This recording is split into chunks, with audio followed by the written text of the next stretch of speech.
اللہ اکبر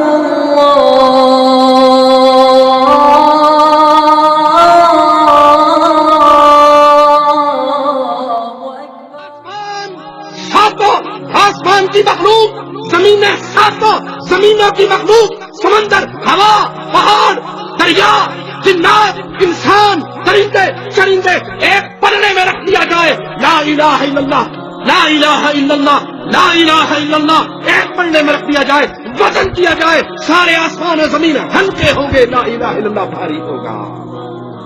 ہماری یہ دعوت کیوں ہے؟ لوگوں یہ کنجی ہے جنت میں جانے کی، لوگوں عقیدے کی اصلاح جنت کا سب سے بڑا دروازہ ہے۔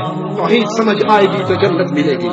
موسیٰ علیہ السلام کو لا الہ الا اللہ کی عظمت بتانے کے لیے مولا نے کتنی پیاری مثال دی۔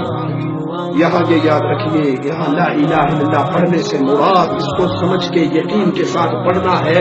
خالی تسبیح پھیرنے کا فائدہ، خالی رٹے مارنے کا فائدہ، لا الہ الا اللہ بھی کہتے رہو، یا علی مدد بھی کہتے رہو، یا لا الہ الا اللہ بھی کہتے رہو، یا رسول اللہ مدد بھی کہتے رہو، لا الہ الا اللہ بھی کہتے رہو، ہاتھ میں تعویذ اور من کے امام سامن بھی باندھتے رہو، لا الہ الا اللہ بھی پڑھتے رہو، کوٹھی پہ کالی ہنڈیا بھی رکھتے رہو، لا الہ الا اللہ بھی پڑھتے رہو، چوڑی گاڑی کے آگے جوتی بھی باندھتے رہو، لا الہ الا اللہ بھی پڑھتے رہو، بھینس کے گلے کے اندر ڈل بھی باندھتے رہو، لا الہ الا اللہ بھی پڑھتے رہو، پاپے دھنکے کے ڈنڈے کھاتے رہو، لا الہ الا اللہ پڑھتے رہو، تو شاہ کا نمک چاٹتے رہو، تو اس لا الہ الا اللہ کا کوئی فائدہ ہو سکتا؟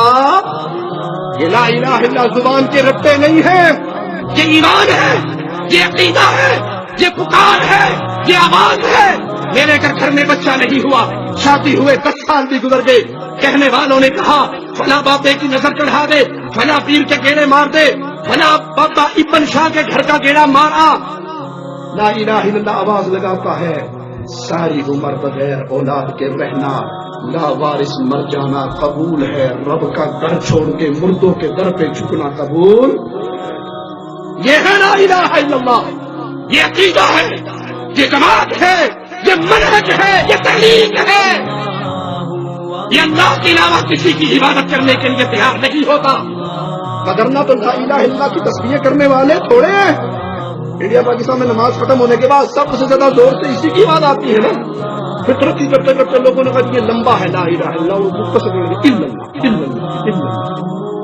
لا الہ الا پارٹی الگ ہوگی، الا اللہ والی الگ ہوگی، الگ الگ دونوں کا ذکر ہو رہا ہے۔ 70 ہزار مرتبہ لوگوں نے پڑھ کے رکھے ہوئے ہیں۔ ایک خان صاحب بھی لکھتے ہیں اور ایک شیخ صاحب بھی لکھتے ہیں، شیخ الحدیث نے بھی لکھا ہے اور خان صاحب نے بھی لکھا ہے۔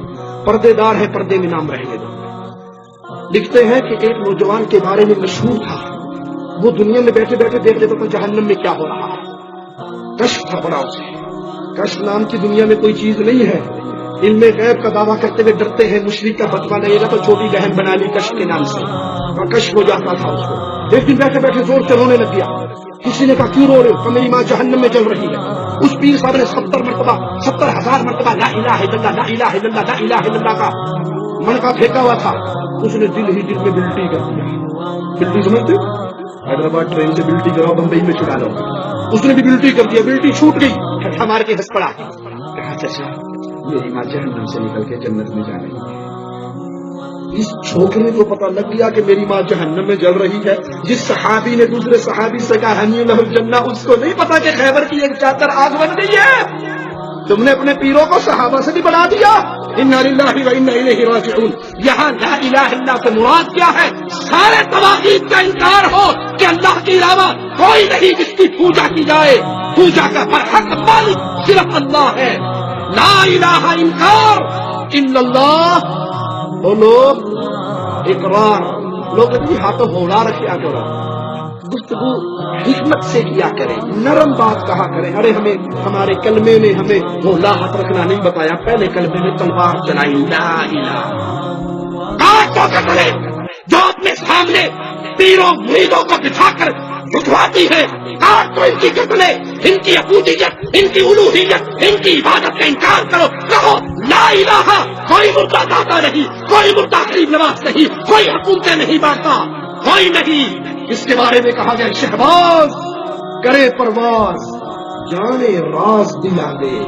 ہمارا شہباز پرواز کرتا ہے، دلوں کے راز جانتا ہے. اس کے مزار پہ اس کی زیارت کے لیے جانے والی بس ٹوٹی ہوتی ہے، 200 بندے مر جاتے ہیں، سوتا ہی رہ جاتا ہے. اس کو نہیں پتا مریدوں کا بیڑا غرق ہو گیا.